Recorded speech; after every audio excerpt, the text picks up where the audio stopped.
좋은 약은 입에 쓰다라는 속담이 있습니다. 그런데요, 입에 달면서도 몸에 좋은 것이 있습니다.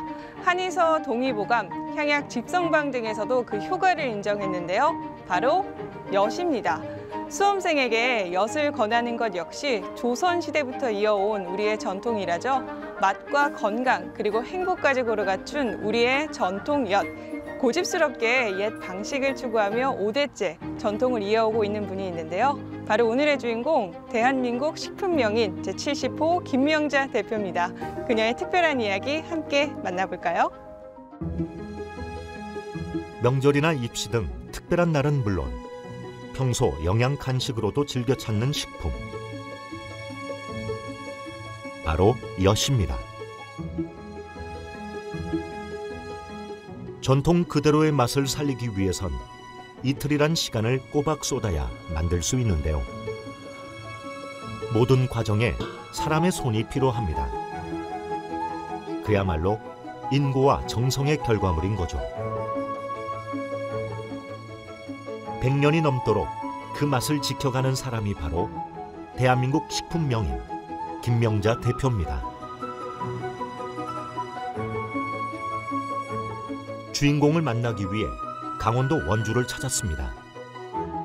치악산 중턱, 황골이라는 두메 마을은 예로부터 옥수수로 만든 황골엿이 유명했는데요. 그 전통을 이어가고 있는 거죠. 안녕하세요, 대표님. 아, 예, 어서 오세요. 와, 이 향은 뭔가요? 엿솥이에요, 엿하는 솥. 제가 강원도에서 가장 유명한 엿을 만들고 있다고 해서 찾아왔는데요. 네. 잘 찾아온 게 맞나요? 네, 잘 오셨습니다. 우리나라는 지역별 잘 자라는 곡식으로 엿을 만들어 왔습니다. 강원도를 대표하는 엿은 옥수수로 만든 황골엿인데요. 100년도 더 전에 선조로부터 전수받은 비법 그대로 만들고 있는 겁니다. 엿 만드는 데 왔으니까 엿 한번 맛을 봐요. 자. 과연 맛은 어떨까요? 단맛이 별로 나지 않는 것 같아요. 우리가 농사지은 곡식에서 당분을 뺀 거니까 연하고 부드럽고 맛있어요. 이게 바로 황골엿입니다. 빛깔도 참 고운데요. 무엇을 더 넣느냐에 따라 맛과 영양도 조금씩 달라집니다. 이렇게 특별한 황골엿을 만드는데 예. 어떠한 과정이 있는지 좀 궁금해지는데요. 지금은 이제 거좀 다 끓여가니까 엿 만드는 거 이제 과정을 보고 싶으시면 내일 새벽에 오셔야 돼요. 새벽에요? 예, 새벽에 한 3시쯤 오시면 이제 이걸 또 끓여서 짜가지고 이제 졸이는 과정이 나오면 이제 조청도 나오고 엿도 나오고 그래요. 그래서 정말 다음날 새벽 3시에 다시 찾았는데요. 해도 보이지 않는 어두컴컴한 시간인데도 엿 만드는 작업이 한창입니다. 옥수수와 쌀, 보리쌀을 끓이고 있는 건데요. 쉬지 않고 저어줘야 합니다. 지금 새벽 3시인데 예. 왜 이렇게 일찍부터 일하세요? 아, 이게 시간이 많이 걸려요, 과정이. 끓고 나면 거름망에 걸러 고운 물만 담아내는데요. 이게 바로 엿의 재료가 되는 겁니다. 하지만 한 번에 끝나는 게 아니죠.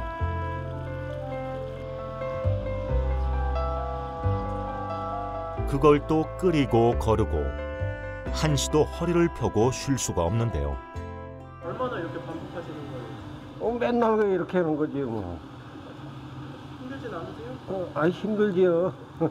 힘이 안 들면 패. 지금은 약간의 기계를 더해 그나마 조금은 편해진 거라고 합니다. 그런데도 새벽 3시부터 잠시도 손 놓고 있는 순간이 없는데요. 그 전엔 새벽 1시부터 일을 시작했다죠. 이렇게 곡식에서 나오는 천연 당분이 차곡차곡 쌓입니다. 이런 특별한 황골엿과의 인연은 언제 어떻게 시작된 건지 궁금합니다. 시집을 왔는데 잠을 자는데 어머니하고 아버님이 일어나서 이 엿을 하는 거예요. 그러다 보니까는 이제 저는 며느리니까 잘 수가 없잖아요. 소리 듣고는 못 자는 거예요. 그래서 나가서 같이 일을 도와주게 되고 이제 우연찮게 하게 된 거죠. 그래서 이제 우리 어머니나 아버님이 이걸 배워라 그런 적은 없어요. 그래 더 자지 나왔니 이랬는데 체면상 어떻게 자.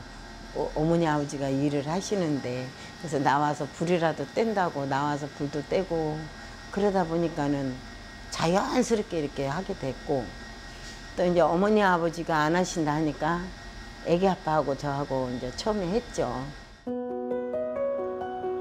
시어머니 시아버지를 돕다 보니 자연스럽게 5대째 황골엿 제조 비법을 이어받은 겁니다. 2004년엔 최대 가업 계승상도 받았는데요. 진짜 작업은 지금부터 시작입니다. 이 물띠 묽은 것이 되직한 조청을 거쳐 끈적한 엿이 되는데요. 엿을 만드는 동안 가장 중요하게 생각하는 게 어떤 건가요? 우리 이 엿이 항상 어려워요. 매일매일 해도 이 청 잡는 게 그렇게 쉬운 게 아니에요. 불조시도 있어야 되고 이래서 그게 항상 그 시작하면 항상 불안해하고 마음이 그냥 뭐랄까 두근두근 된다 그래야 되나? 그러고는 엿을 다 한 다음에는 이제 안도의 숨을 쉬거든요. 그래서 오늘도 무사히 잘 했구나 하는 생각에 이제 그런 걸 느끼면서 이제 하는 건데 잘못하면은 누를 수도 있고 탈 수도 있고 이러기 때문에 항상 그걸 정신을 바짝 차리고 해야 된다는 거. 3시간 이상을 졸이면 조청, 2시간 정도 더 졸이면 엿이 되는 겁니다. 어느 정도 되직해지면 더 긴장해야 한다는데요. 까딱해서 엿물이 타버리면 긴 시간 노력이 허사가 되기 때문입니다. 엿은 곡물의 영양 성분을 졸이고 졸인 농축제인 셈이죠. 옛날에는 3솥, 4솥도 끓였는데 이제는 나이 먹었나 봐. 힘들어서 못 하겠어. 이게 손으로 하는 작업은 어느 정도의 한계가 있더라고. 근데 젊었을 때는 아주 막 잠을 안 자고도 하고 막 졸면서 막 하고 그때는 앉았다면 막 졸고 이랬거든. 그랬는데 이제는 힘이 없으니까 그리고 이제 말하자면 우리 마음은 막 부지런한데 몸이 안 따라가고 있는 거야. 1982년 강원도 원주 황골이 고향인 김찬열 씨와 결혼하면서 황골 부락에 정착한 김명자 대표. 엿과의 인연은 그때부터 시작됐습니다. 일을 시집 온 날부터 하셨잖아요. 네. 힘드셨던 부분이 많았을 것 같아요. 엄청 많았죠. 왜냐면 결혼하고는 이제 시집을 오니까 누이를 치더라고. 봄가을로 누이 치고 겨울에는 엿하고 여름에는 이제 옥수수 심고 막 옥수수 따다가 열무 심어가지고 이제 뜯어다 팔고 그렇게 살았지. 근데 있죠, 시집 왔는데 그게 고생인지를 모르고 재밌더라고. 젊었으니까 그게 신나고 재밌더라고. 그래서 열무도 그냥 뽑아다가 그냥 갖다가 막 팔고 막 그랬어. 제가 힘든 걸 몰랐지 그때는. 지금 해란 못해요. 남편이자 동업자인 김찬열 씨. 젊은 시절 호기심과 열정으로 함께한 일이 숙명이자 평생 가업이 되었습니다. 까딱 한눈 팔면 눌러붙어 버리는 탓에 화장실도 미루고 저어야 하는 아주 고된 작업이지만 꿋꿋이 이어가고 있죠. 이거 하신 지 오래됐겠네요. 어려서부터 뭐 이게 식구가 다 붙어야 돼요. 그때는 물도 많이 길러야 되고 나무도 많이 해와야 되고 뭐 불 떼야 되지, 한 사람 저어야 되지, 또 같이 갈아야 되지, 맷돌 일도 해야 되지 뭐. 예나 지금이나 재료는 같습니다. 하지만 그땐 나무로 불을 지펴 끓여야 했기 때문에 지금보다 훨씬 고된 작업이었죠. 간의 수공업 형태로 조금씩만 만들어 팔았습니다. 대표님께서 전통을 고수하시는 데는 특별한 이유가 있을 것 같아요. 제가 배운 거를 그렇게 배웠기 때문에 다른 길로 갈지 몰라서 그래요. 그거 할 줄 몰라가지고 그냥 배운 대로 그대로만 지금 하고 있는 상황이고 이러니까 이제 대신 뭐를 첨가하면 뭐가 된다 이런 거는 잘 알겠는데 이렇게 다른 길 옆으로 빠지는 길은 안 해봐서 제가 그걸 고지식해서 좀 그래요. 그런 점이 있어요. 고려시대 문신, 이규보 등의 기록에 따르면 당시에도 이미 엿을 활용한 과자가 널리 퍼졌다는데요. 그 맛을 지킨다는 자부심을 갖고 고생을 마다하지 않는 겁니다.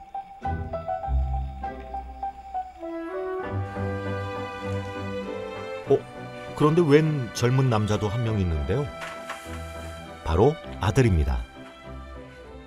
이게 하나부터 열까지 다 손으로 하는 거라서 엄청 힘들어요. 힘들고 지금 이제 가족이니까 이렇게 진행을 하는 거지 이제 외부인 와서 일을 하고 그러면 한 진짜 일주일도 안 돼서 다 도망가실 거예요. 저도 처음에는 많이 힘들었으니까. 근데 지금 이제 면역이 됐으니까 잠도 못 자고 뭐 하나부터 열까지 다 몸으로 움직이는 거니까 옛날 조상님들이 해오던 방식 그대로 최대한 손으로 하는 작업이다 보니까 그렇죠. 몸이 많이 힘들죠. 이 일을 진행하고 있으신 부모님을 보시면 좀 어떤 생각이 드세요? 뭐 아까 전에 말씀드렸다시피 6대에도 큰 작용을 했지만 아무래도 이제 부모님이 연세가 있으시다 보니까 많이 힘들어 하시는 거 옆에서 지켜보다 보니까 그래서 도와드리게 된 결정적인 계기인 것 같아요. 6대를 이은 온 가족의 정성을 고스란히 갈아 넣어 엿이 형태를 갖추면 그제야 식사를 합니다. 고된 노동을 하는 만큼 끼니를 잘 챙긴다는데요. 그 비결은 바로 김명자 대표 가족이 직접 만든 조청입니다. 이러면 똑 떨어지잖아. 그죠? 이렇게. 멸치볶음 등 밑반찬도 대부분 조청을 넣어 만들고 있습니다. 맛도 더 좋아진다는데요. 잡숴봐. 네? 잡숴봐. 지금요? 응. 어때요? 확실히 말씀하신 대로 멸치가 딱딱하지 않고 부드럽네요. 그래요. 달달하고요. 예. 조청을 볶을 때는 조청이 들어갈 때는 이렇게 하는데 집에서 이렇게 막 기름하고 이렇게 막 볶다가 나중에 조청이 들어가잖아요. 그러면은 멸치가 딱딱하게 이렇게 찐득찐득하게 붙어. 근데 이제 이렇게 처음에 아예 다 양념을 해가지고 한번 빡 끓인 다음에 집어넣고 이렇게 하면은 연하고 부드러워. 그러면 여러 음식에도 조청을 사용하시는 거예요? 엔간하면은 우리는 이제 설탕 들어가야 되는 데는 조청을 많이 넣어요.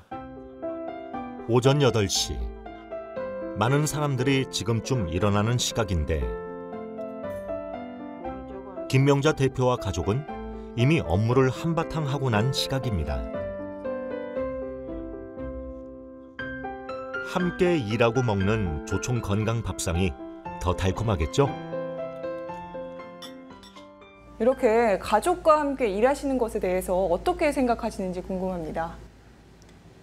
좋은 점은 믿고 어디로 가도 편안한 마음이고, 좀 안 좋은 점은 서로 어려움이 없으니까 막 서로 부려먹고 막 하는 거, 그게 좀 힘든 거고. 장점 단점 다 있어요. 같이 하면 편안하고 좋으니까. 자, 이게 완성된 황골엿입니다. 만드는 과정을 살펴봤더니 예사로 보이지 않죠. 이제 엿을 먹기 좋은 크기로 잘라야 하는데요. 아버님 지금 이 엿이 예, 아까 새벽에 만들던 그 엿이에요? 예. 이제 붙여가지고 이제 칼로 금꿔가지고 또 깨야지. 깨고 비늘이 닳고 포장. 얼핏 쉬워 보이지만 이렇게 조각내는 작업도 꽤나 오랜 숙련이 필요한 작업입니다. 이제 소비자를 만나러 갈 시간이죠. 보기 좋은 떡, 아니 보기 좋은 엿이 먹기도 좋은 법입니다. 깔끔히 포장을 마치고 전국 그리고 세계를 향해 전달됩니다. 황골엿이 과거보다는 더 대중들에게 알려지지 않았습니까? 네. 국내나 국제 반응은 어떤가요? 19년도에 아무 생각 없이 나도 외국에 나가서 한번 팔아보면 어떨까. LA를 한인 축제에 가지고 갔어요. 가서 물건이 남으면 다시 갖고 올 때 너무 돈이 많이 들어간다는 거예요. 그러니까 거기서 다 소비를 시켜야 된다는 거예요. 그래서 한 300개 가져갔나? 가져갔는데, 그런데 그 행사가 4일이란 말이에요. 근데 이틀 만에 다 팔은 거예요, 제가. 멀리까지 한국의 맛을 전한 메이드 인 코리아 황골엿. 그야말로 K 간식의 위상을 높이고 왔는데요. 인기를 실감하고 인터넷으로도 판매를 활발히 하고 있습니다. 이 일은 전담 직원을 따로 둘 정도인데요.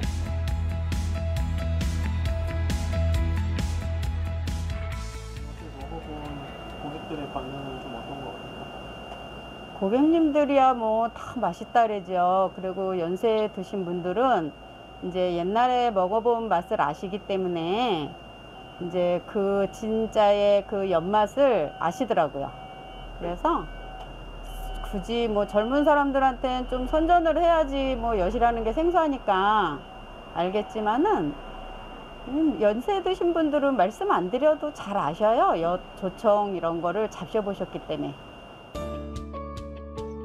농림축산식품부에서 선정한 대한민국 식품명인 김명자 대표. 명인이란 수식어를 더 빛낼 수 있도록 꾸준한 노력으로 한식 문화 발전에 앞장서고 있습니다.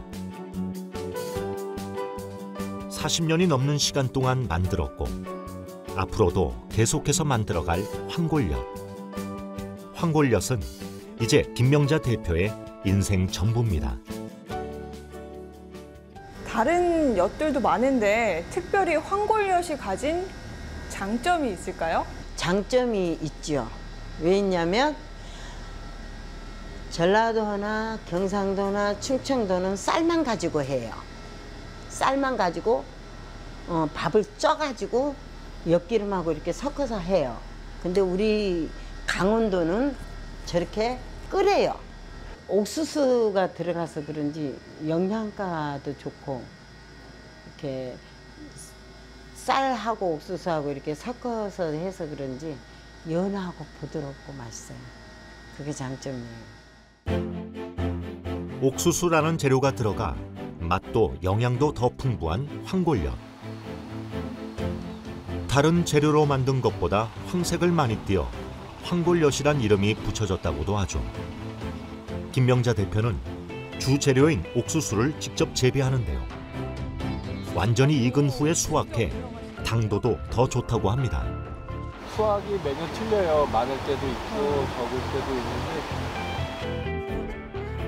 규모가 무려 1000평이나 되는데요.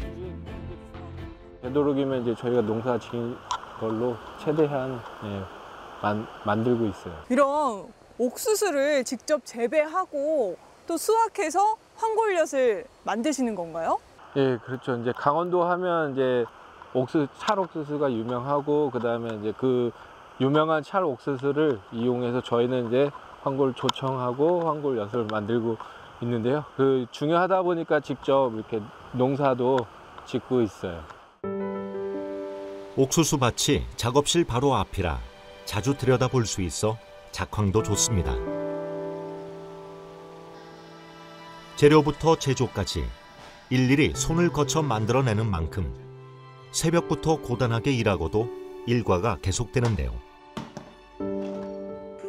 새벽에 끓이는 작업을 하던 것 기억하시나요? 그 과정도 그냥 되는 게 아닙니다. 농협에서 공수해온 쌀과 직접 재배한 옥수수, 그리고 메가를 4시간에서 6시간 정도 충분히 불리는 작업을 먼저 거쳐야 하죠. 이 작업만 해도 보통 일이 아닌데요. 어머니 지금 무슨 작업 하시는 거예요? 지금 갈아서 여쭈 끓이려고. 여기에 뭐가 들어갔어요? 여기요? 네.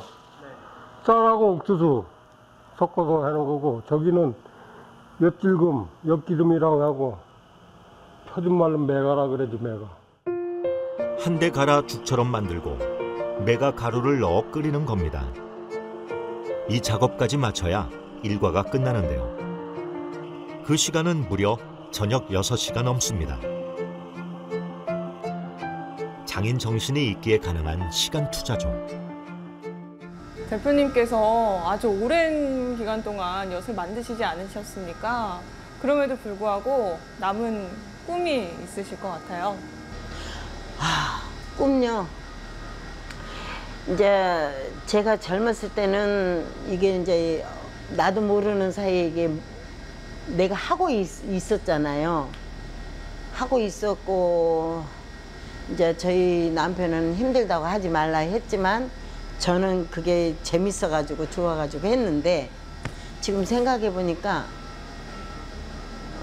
처음 접해 보니까 신기하고, 그걸 저는 자라면서 본 적이 없거든요. 그게 신기했고 너무 좋았던 것 같아요. 그래서 이 엿하는 거를 좀 불행이다고 생각 안 하고 행복하게 했어요. 했고, 이제 우리 이 엿 조청이 얼만큼 좋다는 걸 좀 외국 셰프님들한테 알리고 싶어요. 음식에 이렇게 들어가면 이렇게 맛있게 되고 이렇게 좋다는 거를 알리고 싶고 얘기해주고 싶어요. 그게 이제 제 앞으로의 꿈이고 희망이에요. 황골엿이 만들어지는 과정을 곁에서 지켜보면 마치 하나의 예술품이 피어나는 것과 같습니다. 그야말로 식품을 넘은 작품이라 말할 수 있겠는데요.